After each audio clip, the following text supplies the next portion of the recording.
Hello everybody and welcome. I'm Fuzzy Logic. This is another gameplay footage of Overwatch. Today we're going to be showing a new character that I've not shown either in the beta or in this series yet. It is going to be Zarya. She is a really interesting character. I'll be running through some of her key features, the things that she can do, the strengths, the weaknesses of this character as the gameplay progresses. So stay tuned. I really hope you enjoy this gameplay. If you do, why not hit that subscribe button? Let me know what you think in the comments below. Stay tuned, sit back and enjoy the gameplay. So Zarya is a tank of a class. She is a really interesting class to try and get used to.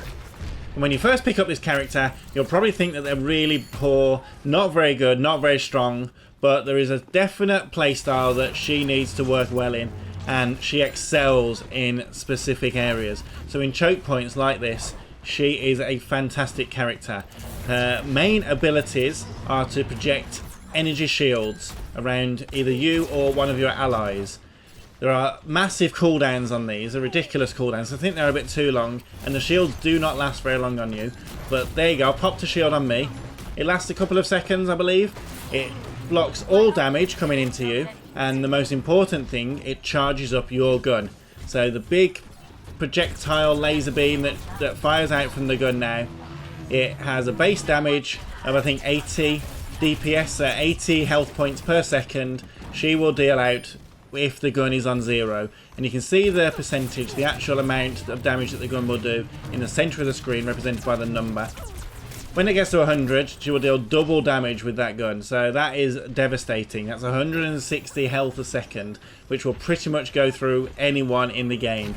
It does require a really good, accurate aim, because you need to be dead on with that laser in order to get any damage. The energy shields themselves can only ever deal 50 health. So if you put one on yourself and someone hits you for a lot, it will only ever go up to 50. So when you're playing as Zarya, you need to make sure that you're putting shields onto both you and to your allies to really maximise that damage output that your gun can do. When it's on 0, it isn't really doing much damage. It needs to be charged up at least to 50 in order to be really useful.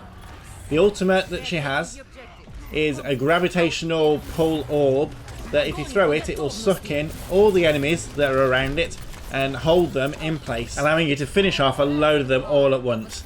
Now the one thing you'll notice with Zarya is her health is split into white and blue. Half and half. She has 200 HP, which is the white bit, and 200 shields, which is the blue bit. Now the fantastic thing with shields is that over time they will regenerate. So if you just step back out of the fight for a bit, do not take any damage for a couple of seconds, your shields will regenerate back up to full. So that means you will get 200 HP or shields back up as soon as you exit combat for a certain amount of time. So this is why choke points are the best playstyle for Zarya, because she can stand in a choke point, absorb all the damage with the shield, maximise the damage efficiency of her weapon, step back out of the fight, regen all of those shields back up again, and step back into the fight and do it all again. And that's what she excels at. So she steps back, regens, goes back in, and she has got her own personal 200 HP shields that will keep on regenerating, which is fantastic. And that's what people don't realise. If you just go in and just try and shoot everything in sight, you will not do very well, because that 400 HP total is not going to last you very long. So make sure that when you're in, you're using the energy shield. So put the energy shield on yourself. That will mitigate all damage to you anyway, and all the enemy are doing are giving you a stronger weapon to fire back at them. So you want people to hit you, so you go out into the battle. When people are shooting at you, put your shield on. Don't put it on too early, because it does not last very long at all, and you need to make sure that you're being hit or one of your allies is being hit as the shield goes on them. So don't preemptively put the shield on. Only put it on when you see people are going to get hit. Put it on now. That Widowmaker just gave me like all the damage that I need to finish her off. 13 play kill streak, but I got greedy. What was it? Oh, it's a Hanzo firing pot shots through the little gap. But it's really good to be able to get in, step back and just regen all that health back. And your gun, if you're accurate with your gun, you can do a severe amount of damage to a lot of people. Now, we've been defending this point really well. They have not managed to get past these archers at all. They haven't even got onto A.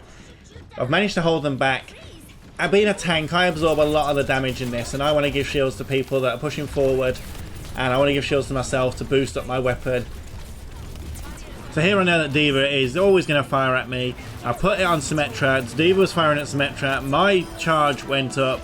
My weapon is a lot more powerful. It's coming to the end of the round. That is victory. That has been a really good round, a really good defense with Zarya today.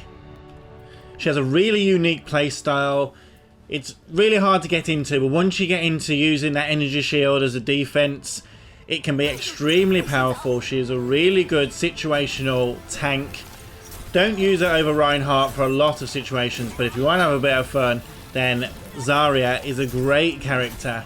She can be extremely useful in a team as long as you can put those energy shields onto people and understand that you get damage back off your weapon when you take damage through the shield. It's a very interesting concept, and it's one that really needs to be perfected, and I really enjoy playing with Zarya. She has been really fun. But that's going to do it for today. I've been Fuzzy Logic. I really hope you've enjoyed this gameplay today. If you have, why not hit that subscribe button, leave your comments in the section below, and I will hopefully see you in the next one.